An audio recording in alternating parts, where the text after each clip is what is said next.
What's up, everyone? Welcome back to the Collider Interview Studio at TIFF 2025 at the Campari Cinema Center. I'm sitting with the duo behind Whitetail. First, I will just start by saying congrats on your movie. I was so impressed. I've never seen anything quite like it, so I appreciated it. Oh, lovely. Thank you. Thank you very much. Clearly, I know what your movie is about, but because we're celebrating it as a film festival debut, I must ask you to do these honors. Can you tell our audience a little bit about what Whitetail is about? Well, it's a film about a woman who's hiding in the woods. She has a past. She caused an accident in her youth, and she never really came above this happening in her life. She has to come to terms with what happened in the past and free herself. To dig into developing the story a little bit, you'll notice this. I'm a big nerd for press notes, so I have many quotes I want to reference. One of the first ones that you had said was that you had a great urge to be in nature and to be in the woods. So it was just leaving me curious. What sparked that urge? Did anything happen that made you personally want to connect with nature more? Well, I'm an art house filmmaker and I don't make films every year. It takes me like years to make one. And you have to spend a lot of time with your subject matter. And I wanted to be in the woods myself. I live in an urban space in Rotterdam, and we have some green, we have some trees and a pancake house, and it's not a lot. So this vastness of nature is something that inspires me a lot, and I think it does good for a person to be in nature. And so that's where it started. And I had this sort of haunting image of a woman in the woods, and I just needed to find a story around it. Very much understand that. As someone who spends most of her time in New York and LA, I'm not in nature nearly enough. So I got a hummingbird feeder. That's like a little something. It's lovely. You got to find out however you can. So I am curious, you have that urge, and that kind of got the wheels turning for Whitetail. But did you have a break story moment when writing the script? Something that made you think like, yes, this will help me make a movie out in nature, but it's also a full story for her character Jen, and it's ready to go. Well, I can tell you something very silly. I was focusing on the idea of two men in the forest who were hunting. And they would have a hunting accident. And that was just the real start of the story, because I thought I'd make a very exciting thriller. And I couldn't write anything. And I was just like, but this is a good story. I'm sure I'm going to find it. What's wrong with it? What's wrong? And then I met a friend, and she said, why don't you make it a woman? And I was like, oh. And I went home and I wrote the story, like, boom. I don't know why. It was just waiting there, and it was the wrong gender. So I had to find this. Sometimes you just need a way into a story, and then I can't imagine the story any other way. Seriously, like such a strong anchor for this movie. So this opportunity comes your way. You are offered the role of Jen. What is something about the character that makes you think I have something to gain from playing her as an actor who always looks to evolve my craft? I think this was my moment here where I read the script straight away. A biodiversity ranger in some woods, in the landscape in Ireland.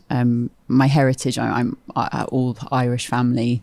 So that was like a big tick out the gate. And then secondly, it was the actual Zoom with Nanouk. I just felt instantly like we got each other and on the same plane. And I was so keen to work with Nanouk and be in nature, actually. It's a character with so many layers, obviously, to dive into. I just wanted to learn. It's a kind of a role where I was able to then go and immerse myself in nature and learn some things about what a biodiversity ranger might do. I have so many follow-up questions. I'll go with the first one that popped in my mind because you were talking about your Zoom together, and I'm always eager to hear about a collaborator's relationship. Can you each tell me something about the other as a creative partner that helped you not only deliver your best work, but maybe exceed your expectations for your own work? Well, for me, the reason that she really came aboard to do this role was so amazing for me, and to see her in the clothes of Jen. And I've seen her I studied her before asking and saw all her roles, and she's this perfect woman with the perfect hair and the perfect dress. No, but I mean, that's how I see you on the screen. And then I wrote that quote down. She's always in period films where she's a beautiful woman with fantastic hair and dresses. Yeah. And I'm like, I wake up like that. It's true though. It's true. But then I thought, would she be willing to explore this side of femininity, like no makeup, just like mud and trees, and when I met her online, she was like, yeah, and I was like, wow, okay, we're gonna do this, and very at home in that space, more so than in a period costume. You know, there's a real beauty in turning up to work, and literally been sat in a makeup chair for 5 minutes as opposed to 2 hours, and wearing some comfy boots for a whole day. I go straight from watching you in Wheel of Time to watching you in this, and it's like massive range there. But you can do it all. I mean, that's of course the actress she is. I mean, that's really perfect. And what you said I just interrupt. I read your interview at night because I couldn't sleep, and you talked about the physicality of the acting, and that's so true. Mm-hmm. It's so powerful what you do with your body. It's something special. I mean, it's more in the physicality that she changes than in the words. So many follow-up questions yet again. First one that came to my mind for you, Natasha, can you, just because we're talking about range, can you give me a single thing that still remains on your acting bucket list? Like, I don't know, like a type of character, maybe like a physical challenge, anything at all? Something that springs to mind instantly. I really want a mullet haircut. Oh. And let's see where that goes. That doesn't sound like that big of an ask. if someone wants to do that with me. Redneck, if I'm allowed to say that, I don't know. It's something that's, gritty. Amel and the Sniffers is a punk band that I adore, and I'm thinking her, like she is like... You could be punk. You could be punk. Yeah. I saw also a picture of you when you were very young. You did a series and you had red hair. Oh, gosh, and that was on my screensaver, like... She can be like this. So maybe she wants to be my woman in the woods. I always call this the manifestation space. The next time I see you in this studio, you're going to be in the studio for a punk movie where you get to rock a mullet. Thank you for that. I believe it. The other like somewhat silly acting question that came to mind because we were talking about the physicality. I ask this every once in a while because acting fascinates me, but I feel like we only emphasize like the big things and not the small. So can you name a seemingly simple thing that human beings do, like an everyday thing that is the most difficult to replicate believably on set as an actor? Waking up. I have heard that. It's true. That's a really interesting question, because if I do castings, I really like to see someone have a cup of tea and do nothing, like, because you have scenes and the actors have to cry and shout and they're great, but can you just have a cup of tea, and what do you do then? Mm-hmm. That was the lovely thing with some of the scenes, and some probably didn't make it into the film, but Nanouk just wanted moments where we could, in the time frame we had, was... For instance, the peeling of that apple and the chopping of the apple, and you just really wanted to sit and take that space with the character, which you don't often get the time, or maybe time's not made for it enough in film and telly. But you made that space. I think you find moments just in actions, in doing little things like peeling an apple or not. That's not peeling. What? I'm not native. Yeah, peeling an apple. Can you peel an apple? You peel an orange. Well, with the knife, wasn't it? Was that peeling? It's peeling. Yeah, it's peeling. Yeah. Okay, good. What would be in Dutch? Schillen. Een appel schillen. Schillen. Peeling an apple, though, really does say a lot about who a character is, especially someone who might operate in the wilderness a little more than most people. I feel like when you do something like even a simple task like that with a degree of authority, it adds to the fact that, like, I don't know, she's in her space and that's her life. It's also the first frame of the film. When she's a young girl, she's peeling an apple and she's giving a piece to her boyfriend. And that's, I like those little things. Little aside, but that's also such good casting. Like the two of you sharing that role together, I'm always especially impressed by when something like a time jump like that feels so incredibly pitch perfect and natural, and it did here. I kind of jumped ahead a little. I love asking actors about having aha moments when finding their characters, and maybe it is the environment or the costume here, but do you remember the very first thing you did, either in prep or on set, that made you know to your core, I understand who Jen is now? That is a good question. Is there a moment? For me, it was when you did the trail cam. For you, the trail cam. Yeah, That's definitely in there. Like the power of the job. Yeah. There was we went out on was it a scouting? No, it was a camera test. A camera test, and we went out, and I guess that was a big aha moment. Yeah. Another one was the driving of that beast car. I love that car so much. But just getting behind the wheel, and you have to shove those gears around like with actual, like you own that, you really have to own the car. And it did something for me. It's like That's the bigger another version aha, than peeling an apple. You got to do it with authority. Well, yes. Do you know what I like? If we're talking about these kind of moments, when you pull out the dead deer from the truck. Yeah. I mean, that's so much anger and so much power in this woman. And you did that with so much authority. It was amazing. It's incredible how much like specificity I could remember. Like I could see it and I could hear it too. That's great. Yeah, it's very effective. You've brought up Jen's work a couple times now, and I do want to make sure to highlight that a little. I want to get the title right. She's a biodiversity and conservation ranger. Can you tell me a little bit about why that particular line of work was important to give this lead character, and maybe if you did any research, any things about that line of work that, maybe we don't see her do in the movie, but we could feel informing your performance?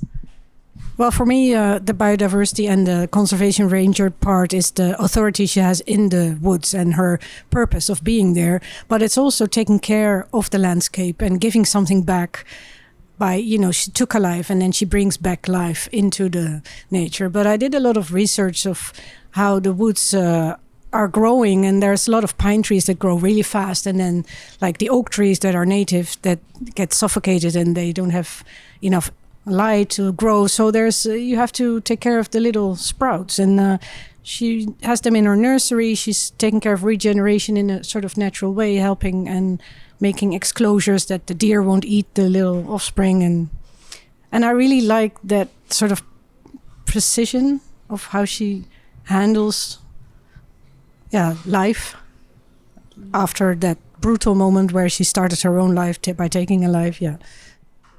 In general, I feel like the world needs a reminder of the importance of that kind of work. It's just very refreshing to see that on screen. Is there anything you learned about someone who does that kind of job that informed how you carried yourself as Jen? Well, it's a funny one. Like being an actor, you're sort of given the props and say, today you're going out with your trail cam and this is how you do it. And someone shows you. And so to a certain degree, I couldn't practice that back at home before, straight after I Zoom, I didn't have trail cams to practice with. But saying that, Google was my best friend for a lot of, the research before we got there. And I just wanted to kind of follow up on the thing you said there, Nanouk, was in I think it's so clever how Nanouk folded in the landscape with the landscape within Jen, and that we meet her. I think the fence is kind of the first time in that fenced in. The protecting the wild, conserving, but yet she's not meeting her trauma yet. And I think the beats, it just really in a meditative way we get there. And I just think it's so amazing how Nanouk, there's symbols throughout that I was gathering from watching it on the bigger screen last night, and each time I watch the film I'm seeing new things. You're clever, you. Yeah. There's really like components that are beautifully woven together. Random follow-up question that popped in my mind. If you had the opportunity to learn a new skill or about a different profession through a role, what would you choose next and why? I mean, we're on the punk. I don't know what punk is here. You're saying about the manifestation. So I've got a bass guitar up in my attic. No. And I'm saying it out now. That's it. I'm going to get it down. I'm getting it down. We're building like a whole movie right now. I can see it. Yeah. I like this idea. Another question I really wanted to pose to you, because like this is a heavy movie and a bit of a dark headspace to put yourself in for such a long period of time that it takes to make a movie. And I feel like we don't really talk about self-care as an actor nearly enough. So when you have to access that kind of headspace, what do you like to do to practice self-care to ensure that, you can come out of it and then jump back in when necessary? So they were long days filming on Whitetail, but didn't feel as long as they can do. I think that helps that you're out in the open, out with the green, and breathing in most oxygen that you possibly can, being in the trees for most of the filming. But say like when I'd go home after the days filming, there would be a bath meditation and listening to nice voices speak kind words, on the radio, or just some you had nice some music. Friends in the garden, right? Who came to visit you? Oh my God. Right.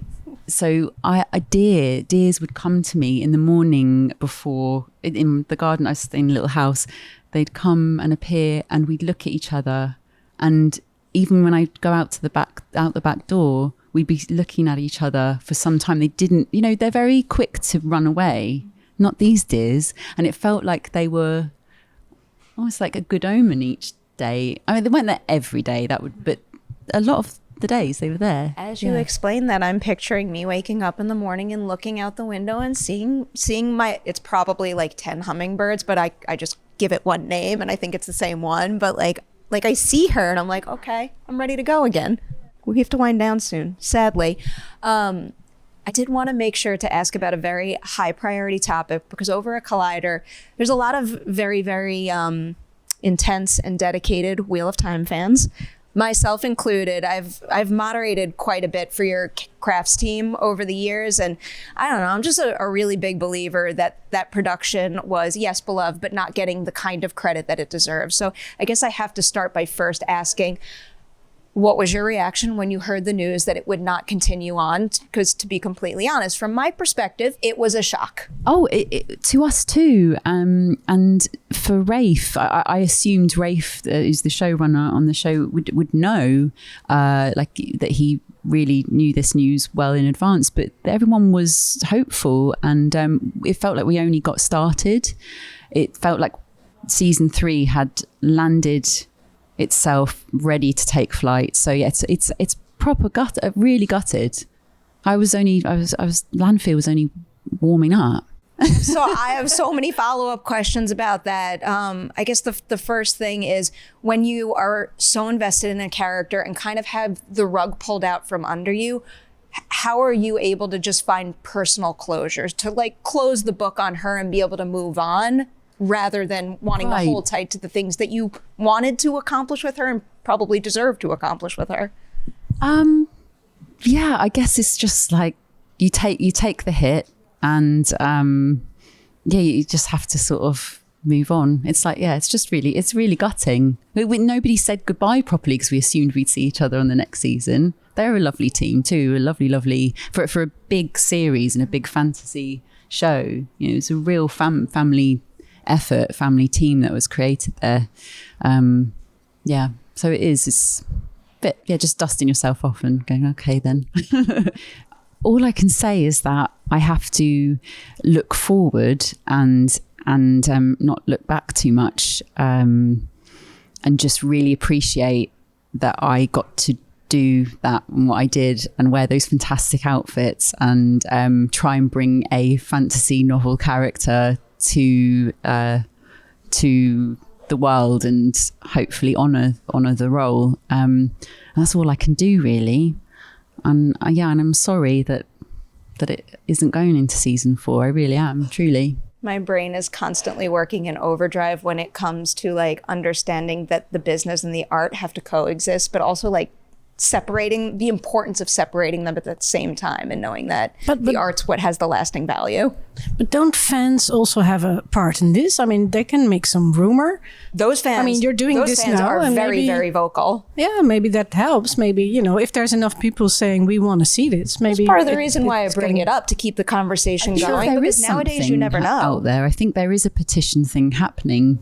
I think There is there's a petition. Yeah, there's a petition with many, many signatures. There's a lot of very vocal fans who loved what you've already accomplished and will do everything they possibly can to see more. So I hope you know how many people you inspired. I gotta wrap with you, but I'm gonna say huge congratulations on Whitetail, and I appreciate your time today and coming in and sharing some of your experience with us. Oh wait, we can't wrap. We can't wrap. I can't believe I almost forgot this. Oh my God. So at each Collider interview, we're playing a game. I got so into the conversation, I almost forgot the game. I'm terrible at this. I know I'm terrible at this. It's not like that kind of game. We're doing like passing notes, like, you know, in school when you would pass notes, but we're passing notes from film to film. Okay. So you two have received a note from the team behind the movie A Private Life. Stars Jodie. It's from Jodie. I think Jodie wrote this. Jodie wrote this note. So you get this note. You have to read this note and possibly do what's on the card, and then you will pass a note to our next movie. I will pass. So what I am, see, this is me receiving information in a jet lagged manner. So I'm reading this? Yes. You must pull on your ear 3 times and say wowza each time. We both do? You certainly both can. Do one word each. Jodie Foster is telling you to do this. Wow. Wowza. No, okay. Oh, and then I do it. Oh, this... Fuck. Let's do it. 1, 2, 3. 1, 2, 3. Wowza. Oh, right, hang on. You must pull on your ear 3. Sorry, Jodie, this is awful. You must pull on your ear 3 times and say wowza each time. Okay. Oh, so each time. Each time. Yeah, sorry. Right. I'm not We can do this. Yeah. Ready? Wowza, Wowza, wowza. You passed the test. Yes. Now you get to make our next group do something of the sort. You could write whatever you want. Okay. You could give them a dare. You can congratulate them on their movie. Anything you want at all. Dare. Oh, like a dare? We've had people sing. Yesterday, someone played light as a feather, stiff as a board here. I can't wait to see this. I feel like this next group could be the perfect ones to get this card. I thought a please is a nice, polite way of but doing are you it. saying this is by Jodie Foster? Yeah, she just wrote that. Mad. Yeah. Can we have that? Yeah. We can share it. No, you can. Like Save you can it. have wowza and I have 3 times. That's mad. We cut it up. Thank you. Thank you for participating in our game. And a proper outro. The team behind Whitetail, huge congratulations on your movie. Thanks for coming in. Thank you. Thank you. Pleasure. Thank you.